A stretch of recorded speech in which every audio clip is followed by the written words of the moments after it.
Então o problema que se põe agora para nós é explicar o mistério, como é que foi produzida a mais-valia. Já sabemos, já observamos que ela existe na sociedade capitalista. Então o problema que nos se põe agora é saber como nós vamos explicar essa mais-valia. Então vamos a isso. Há duas hipóteses que nós podemos admitir para fazer essa explicação. Em primeiro lugar, vamos admitir que as trocas no mercado são trocas de não equivalentes. Portanto, os produtores capitalistas vão trocar entre si mercadorias acima ou abaixo dos seus valores. E a segunda hipótese com a qual nós vamos trabalhar é essa, admitir que as trocas são equivalentes, ou seja, toda vez que se compra e vende mercadorias, essas mercadorias serão vendidas pelos seus valores. E esses valores serão equivalentes. Então vamos analisar o primeiro caso. As trocas são não equivalentes. Aparentemente, isto seria a explicação mais fácil. Então, alguém que compra e vende e fica mais rico, junta mais dinheiro, juntou mais dinheiro porque conseguiu comprar barato e vender caro. Então vamos analisar o fenômeno. Nós temos aqui a circulação DM, está aqui a linha, portanto, alguém teve lucro aí, alguém ganhou mais-valia. Temos aqui nessa relação três produtores capitalistas envolvidos. O produtor capitalista que tem dinheiro, o produtor capitalista que produziu em algum lugar uma mercadoria e trouxe para o mercado, e outro produtor capitalista que também tem dinheiro. Agora, então, os produtores capitalistas vão se relacionar entre si. Este produtor vai comprar deste. Ora, se no final do processo apareceu uma linha, ou seja, apareceu a mais-valia, esse D' é maior do que o D inicial, se a explicação que nós encontrarmos para isso for o fato deste produtor ter conseguido comprar essa mercadoria abaixo do valor, mais barato, e depois ter conseguido vender essa mercadoria a outro capitalista mais caro, esta mais-valia ficará na mão de um dos capitalistas. E se um capitalista ficou mais rico, porque foi o mais sabido, conseguiu vender os produtos mais caros e comprar mais barato, esse dinheiro saiu da mão dos outros capitalistas. Portanto, se um capitalista ficou mais rico, os outros ficaram mais pobres. Isto vai explicar por que razão a riqueza mudou de mão, ou seja, a riqueza mudará de mão dos capitalistas mais sabidos, mais espertos. Esses ficaram com a maior parte da riqueza, mas em compensação, os capitalistas menos espertos ou menos eficientes ficaram com a parte menor. Ora, isso explica a transferência da riqueza, mas não explica o crescimento da riqueza, a criação da riqueza. E não é isso que nós queremos explicar. O que nos interessa explicar é como a riqueza cresce, não é porque ela muda de mãos. Vamos excluir essa hipótese das trocas serem não equivalentes, porque elas não contribuem em nada para o desafio a que nos propomos, que é mostrar precisamente como a riqueza é produzida e por que razão a riqueza cresce na sociedade capitalista. É isso que caracteriza a sociedade capitalista. Então vamos trabalhar com a segunda hipótese. As trocas são equivalentes. Então, daqui para frente, sempre que a gente analisar as trocas, estarão sendo trocadas mercadorias e dinheiro que são equivalentes em valor. Os valores serão sempre iguais, e é por isso que a troca se dá. E é nesse ambiente que nós teremos de explicar a produção da mais-valia. Então, o DMD', esta linha que aparece aqui, é o que nós queremos explicar. Mas vamos ter de explicar admitindo que a quantidade de valor que está aqui é a mesma quantidade de valor que está aqui. Ora, se este valor aqui aumentou, alguma coisa deve ter acontecido e não podemos utilizar a explicação malandra de que este excedente apareceu porque tinha um capitalista mais sabido do que o outro. Então vamos trazer isto para cá e vamos analisar os dois atos. Isto pode ser dividido em dois movimentos, que são dois atos de circulação. O primeiro ato de circulação, que é este DM aqui. No D haverá uma quantidade de valor materializado nele. Ora, se nós estamos trabalhando com a hipótese de que as trocas são equivalentes, esta mesma quantidade de valor que está no D deverá ser a quantidade de valor que está no M. Portanto, se aqui tem a quantidade V de valor, em M terá também, obrigatoriamente, a mesma quantidade V de valor. Já que a hipótese com a qual estamos trabalhando é esta aqui. Então vamos para o segundo ato. Eu tenho aqui a mercadoria, o M, que vai se transformar em D'. O raciocínio será do mesmo tipo, mas em sentido contrário. Se esse D' tem um V mais ΔV, o valor cresceu, a gente já chamou de delta, ΔV a quantidade de valor que cresceu. Se esse V mais ΔV está em D', obrigatoriamente ele deve estar em M, já que as trocas, nós estamos trabalhando com a hipótese de que as trocas são equivalentes. Portanto, esse V mais ΔV deve estar também em M. E este M não é M, mas sim M'. Temos de corrigir essa observação. Ora, então há algo que está acontecendo aqui e que a gente não está vendo. O primeiro ato é DM, o segundo ato será M', é o segundo ato. Então, esta observação que nós fizemos aqui não está correta. A gente tem de melhorar essa observação. Ou seja, há uma área, que é esta área aqui, onde ocorreu um determinado fenômeno que nós não estamos vendo. E não estamos vendo porque o que ocorre dentro desta área não é um ato de circulação. Quando uma pessoa qualquer compra uma mercadoria, a única coisa que essa mercadoria pode fazer é ser consumida. Se o indivíduo compra uma mercadoria, ele tem de consumi-la. Olha, o ato de consumo não é um ato que se dê na esfera da circulação. Portanto, se a gente continuar observando a esfera da circulação, a gente não vai descobrir nunca o que é que está se passando aqui, que fez com que este M se transformasse em M'. Coisa que nós já vimos e já deduzimos logicamente que tem de ser, com este raciocínio que acabamos de fazer. Portanto, este M tem de ser M'. Então, há alguma coisa que se esconde aqui, entre o primeiro ato e o segundo ato da circulação de M', que não é visível. Então, vamos analisar este ato. A área a ser estudada está fora da circulação. No ato de circulação de M', houve a transformação de M em M'. É isto que nós temos de estudar. Ou seja, aqui dentro deste M se esconde a passagem de M para M', e se a gente fizer uma ampliação desta área, nós vamos descobrir isto aqui. Este M que foi comprado, de fato, ele é formado por mercadorias de vários tipos, mercadorias meios de produção e mercadoria força de trabalho. Nós conhecemos esse conceito de outras aulas passadas. Então, este M são meios de produção e força de trabalho. Uma vez compradas essas mercadorias, o capitalista tem de se retirar da esfera da circulação para consumir essas mercadorias, que está representado por P. E este consumo é feito no ato de produção. O resultado deste ato de produção é que vai fazer com que surjam as mercadorias M', que não são do mesmo tipo das que foram compradas, são outras mercadorias que são resultado, produto deste processo produtivo. Então, temos este ato de circulação DM e em seguida temos este ato completo, que não é de circulação, mas sim, está aqui esta palavra consumo entre aspas, porque o que está se dando aqui é um tipo muito especial de consumo, que depois a gente vai chamar de consumo produtivo.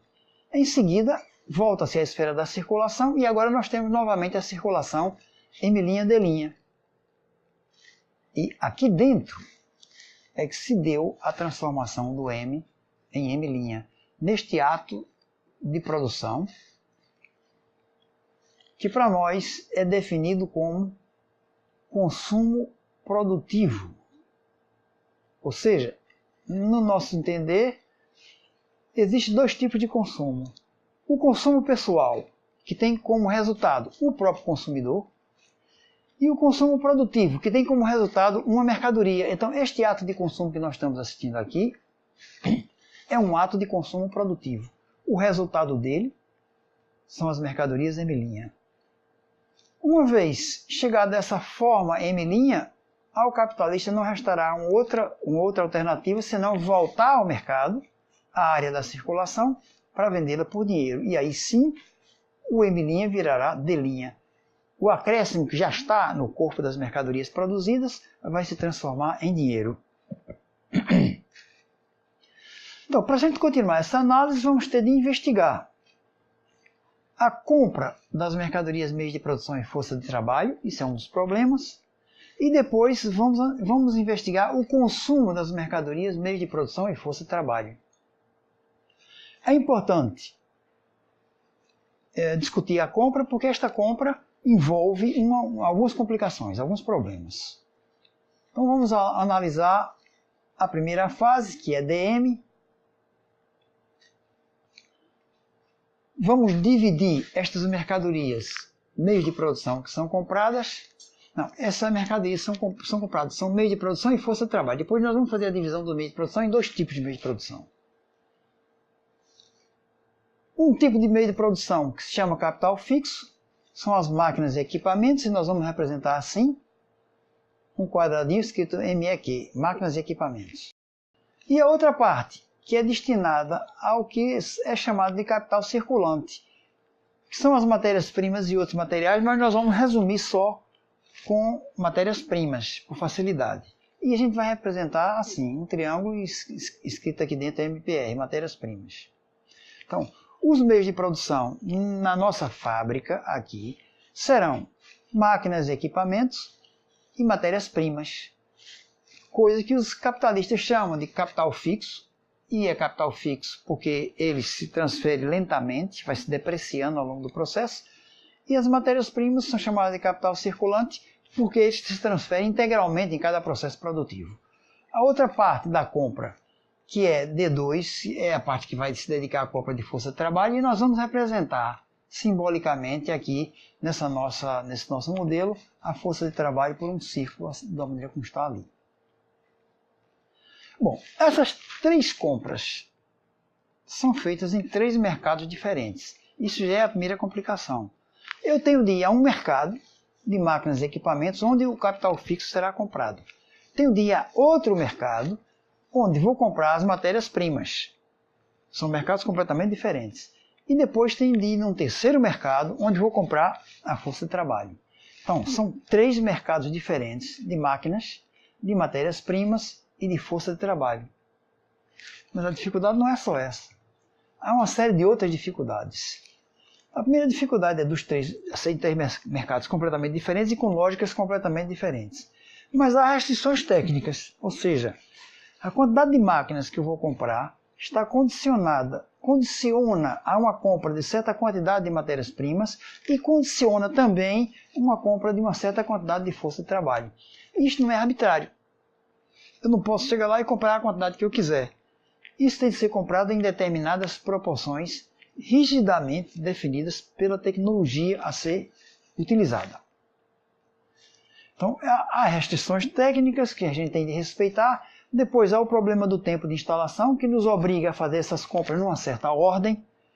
Eu não posso comprar a força de trabalho antes de ter as máquinas instaladas. Portanto, a ordem que eu vou ter de obedecer, primeiro eu compro as máquinas, porque elas levam um certo tempo para serem instaladas, depois eu vou comprar as matérias-primas e a última coisa que eu vou comprar é a força de trabalho.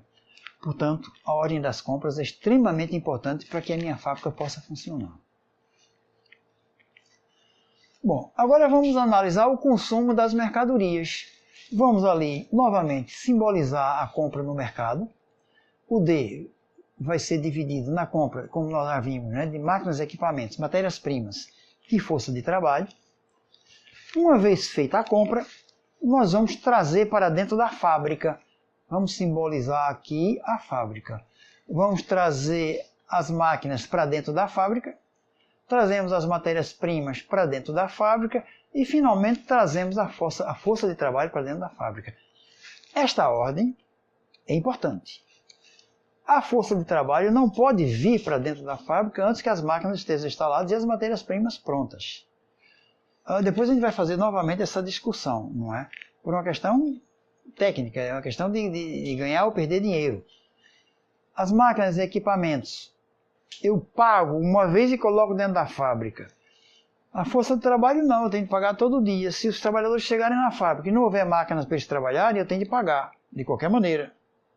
Portanto, eu tenho de primeiro instalar as máquinas para comprar as matérias-primas e então trazer a força de trabalho. Muito bem, então, uma vez dentro da fábrica, nós vamos fazer com que a fábrica funcione, vamos operar a fábrica e o que é que vai acontecer? Isto aqui está simbolizado o valor de um produto que vai ser produzido nesta fábrica. Então, ao acionar esses três elementos, esses três fatores ali, as máquinas e equipamentos vão se desgastar e o seu valor vai ser transferido para o produto. A gente sabe que as máquinas, materialmente, elas não vêm para cá. Elas vão se desgastando. Então, o que se dá dentro de uma fábrica é a transferência do valor das máquinas para o produto. É o que a gente chama de depreciação das máquinas. O resto da máquina vai ficar aqui dentro da fábrica e esta parte da máquina é transferida contabilmente para cá. O valor dela vem para o produto. O que é que vai acontecer com as matérias-primas? O comportamento é ligeiramente diferente. As matérias-primas vêm para o produto, mas vêm em valor e vêm materialmente. Então elas desaparecem dos depósitos do armazém onde elas estavam guardadas. Por isso é que elas são chamadas de capital circulante e têm de ser repostas. Elas vêm, a gente transfere o valor delas para o produto. E a força de trabalho? É o terceiro elemento agora.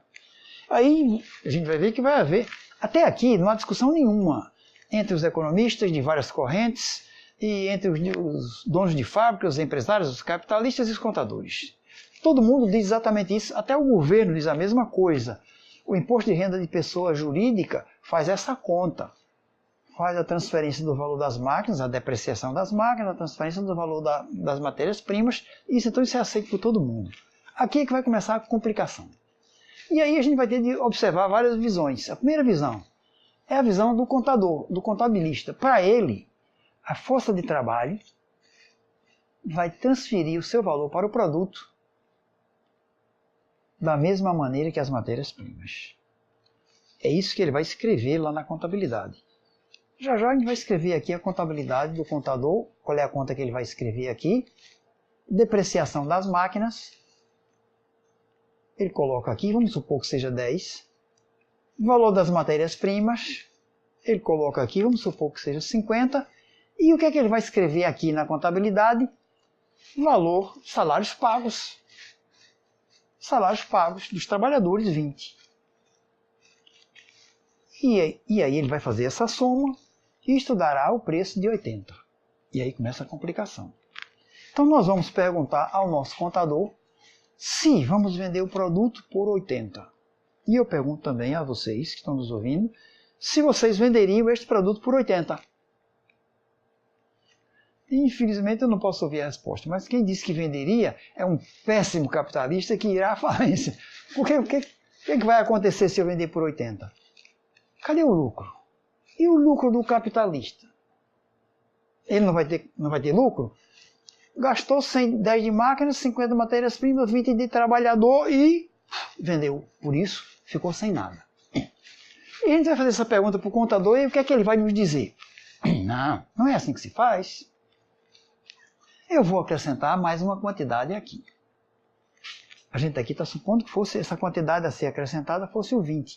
Porque esta quantidade é que completaria o preço do produto aqui e daria 100. Aí sim, vai dizer o contador, agora sim eu posso vender. A consequência disso é que ele vai acrescentar aqui no valor do produto esses 20 com uma adição. Eu vou somar mais 20. E o que é que a gente vai perguntar ao contador? Vai somar mais 20? Com que direito? E por que você vai somar mais 20? Por que você não soma mais 40 ou 50? Ou até podia até somar logo 80 a mais e vender? E o que é que o contador vai nos dizer? Não posso, mas eu não posso. Mas não pode por quê? Não é você que está acrescentando? Não posso porque o mercado não deixa.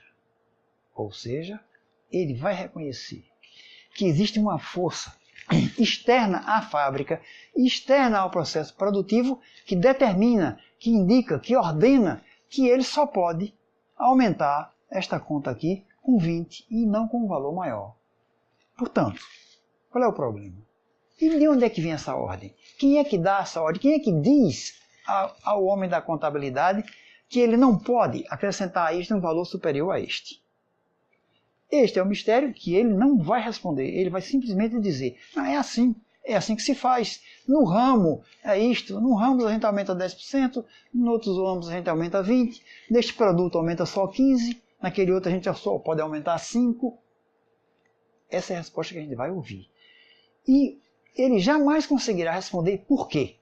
Isto é um mistério e é precisamente isto que a gente quer explicar. Então nós vamos agora, já vimos a visão do contador, da fábrica, não é? E agora nós vamos ver a visão de um economista. Só que essa visão desse economista não é de qualquer economista.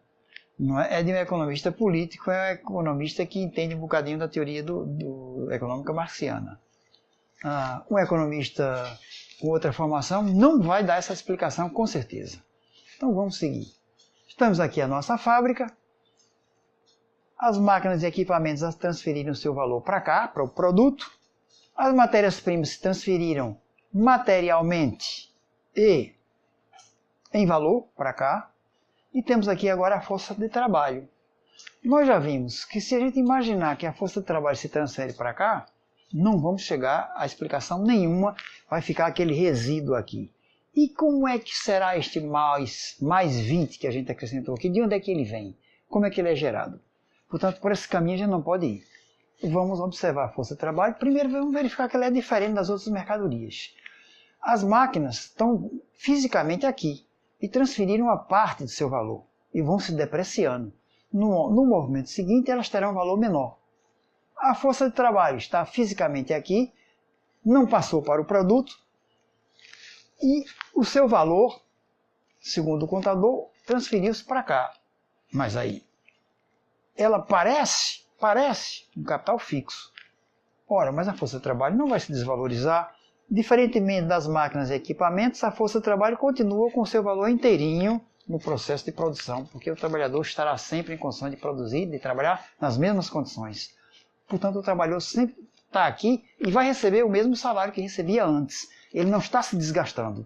Portanto, ele não é capital fixo. Ele, apesar de ter essa característica semelhante, ele não pode ser classificado como capital fixo. E as matérias-primas? Ele poderia ser classificado como matérias-primas também. Mas também a gente não pode classificá-lo. Ele se comporta aparentemente como uma matéria-prima, mas ele não está materialmente no produto. Ele transferiu, segundo a visão do contador, ele apenas transferiu o seu valor, mas materialmente ele não está aqui. Portanto, ele é diferente das matérias-primas que passaram para cá. Portanto, a força de trabalho tem características completamente diferentes, quer seja do capital fixo, máquinas e equipamentos, quer seja do capital circulante, matérias-primas. Então, o que é que a força de trabalho vai fazer? Para a gente explicar isto. Esta parte do valor que está aqui foi transferido das máquinas e das matérias-primas. E o que a gente chama de valor transferido, ou valor morto, ou valor passado. Ele foi produzido em outros processos de produção e agora transferido para este produto. E a força de trabalho? Isso é uma complicação. Então, antes da gente responder essa pergunta, como é que a força de trabalho vai participar na formação desse outro pedaço, vamos nos deslocar para o mercado outra vez para ver o que aconteceu com a força de trabalho e quais são as suas características fora da fábrica. Então, DFT, para a gente estudar esse movimento, a gente volta ao mercado e vai ver o que foi que aconteceu lá no mercado. Então, vamos acompanhar a força de trabalho para ver a relação que ela vai estabelecer com o produtor capitalista. Esta relação vai se dar no mercado. O produtor capitalista tem dinheiro, o trabalhador tem força de trabalho. Nós já vimos anteriormente, já fizemos referência a isso, que o trabalhador vai se apresentar no mercado com força de trabalho porque ele foi expropriado dos meios de produção. E ao ser expropriado, a sua força de trabalho se transformou numa mercadoria. E como tal, ela não tem utilidade para ele, o trabalhador não pode consumir a sua própria força de trabalho porque ele foi expropriado dos meios de produção. Então Então, como é a única coisa que ele tem para vender, e como esta coisa, por ser uma mercadoria, é um não valor de uso para ele, ele é obrigado, ele é forçado a ir ao mercado vender a única coisa que lhe resta. O capitalista, por outro lado, vem, tem dinheiro, entra no mercado e ele é que vai se interessar em comprar a força de trabalho do trabalhador. É evidente que ele sabe qual é a razão, não é? E é assim que vai se dar essa relação. Essa força de trabalho é apenas um valor ideal, que está na cabeça do trabalhador, mas esse valor ideal não pode ficar sob a forma ideal, ele tem de materializar-se no corpo do dinheiro, e este não valor de uso da força de trabalho, já que não serve nada para ele, ele deve entregar a um outro que queira utilizá-lo. É isso que vai acontecer. O produtor capitalista sairá desta transação com a força de trabalho e o trabalhador sai daqui com dinheiro. É evidente que com dinheiro no bolso, como o dinheiro tem valor de uso ideal, o trabalhador, tendo nas suas mãos um valor de uso ideal, embora seja um valor material, ele deve ir ao mercado novamente para, lá no mercado, buscar as mercadorias que ele necessita para sobreviver. Alimentos, vestuário, educação, saúde, lazer, tudo aquilo que o trabalhador precisa para viver, é aí que ele vai, são os valores de uso que ele vai adquirir com o dinheiro que ele recebeu do capitalista. Muito bem, então ele está fora da fábrica, o valor da força de trabalho foi para fora da fábrica, materializado no corpo do dinheiro. E o capitalista? Ele ficou com a força de trabalho. Ora, o que é a força de trabalho? Nós dissemos que a força de trabalho é uma mercadoria. Se ela é uma mercadoria, como qualquer outra mercadoria, ela deve ter valor.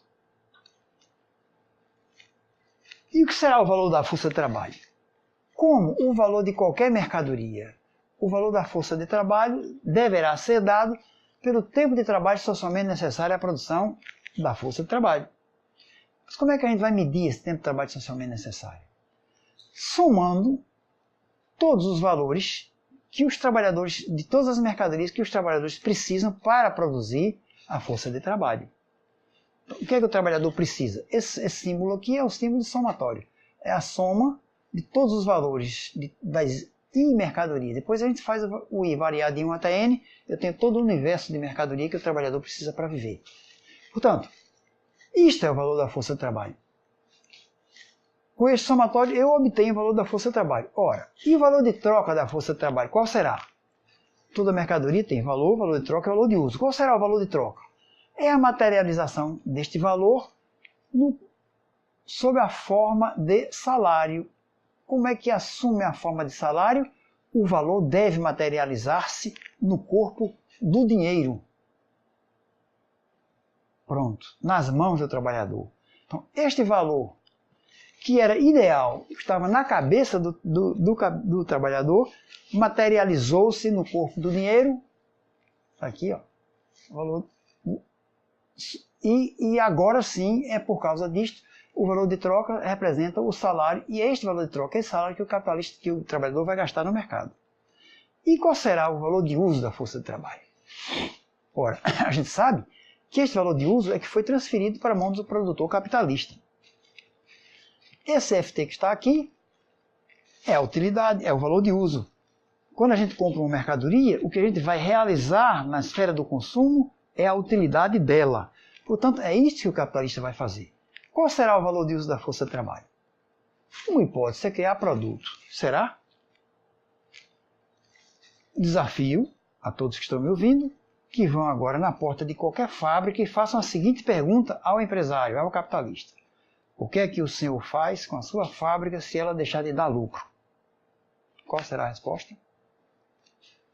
Todos os capitalistas vão afirmar sem qualquer dúvida que se a fábrica deixar de dar lucro, ele fecha a fábrica.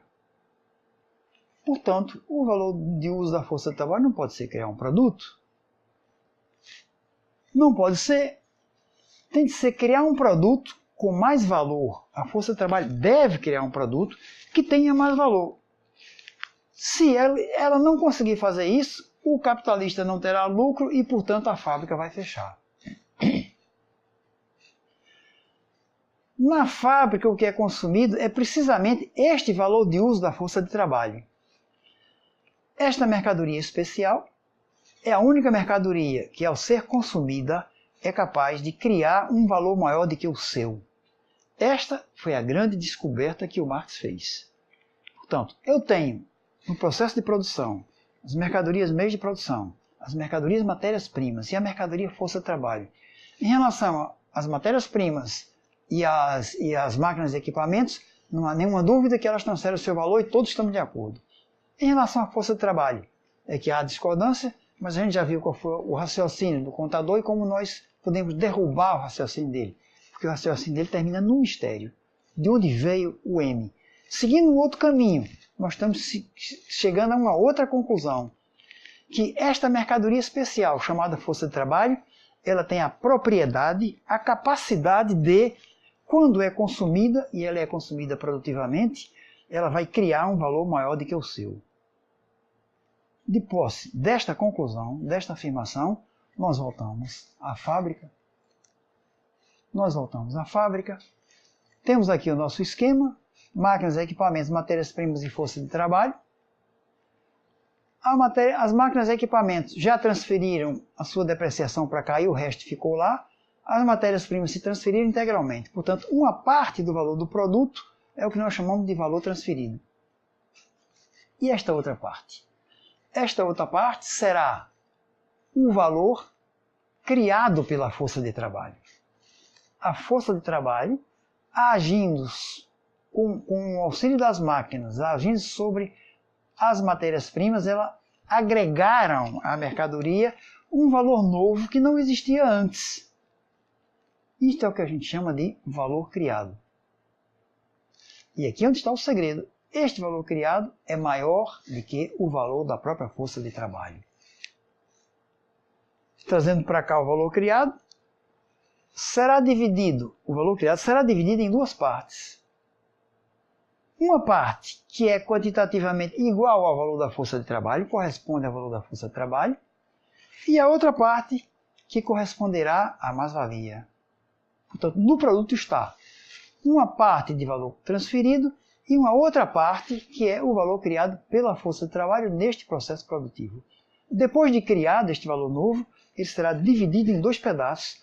Um pedaço que deverá pagar o valor da força de trabalho, é o salário do trabalhador, e outro pedaço que vai se constituir na mais-valia. Vamos voltar então ao valor do produto. Está aqui. Agora, com essa nossa nova descoberta, nós temos que o valor do produto é composto de várias partes. Uma parte correspondente a valor transferido, valor passado, valor que foi gerado em outros processos e transferido para cá. E uma parte do valor que foi criado neste processo produtivo, criado pela ação da força de trabalho. Este valor criado é que será dividido em um pedaço igual ao valor da força de trabalho, que vai se constituir no salário, e o outro pedaço que vai se constituir na mais-valia. Este sim será o lucro dos capitalistas. Este é o mistério que os contadores, naquele exemplo anterior, não conseguiram explicar.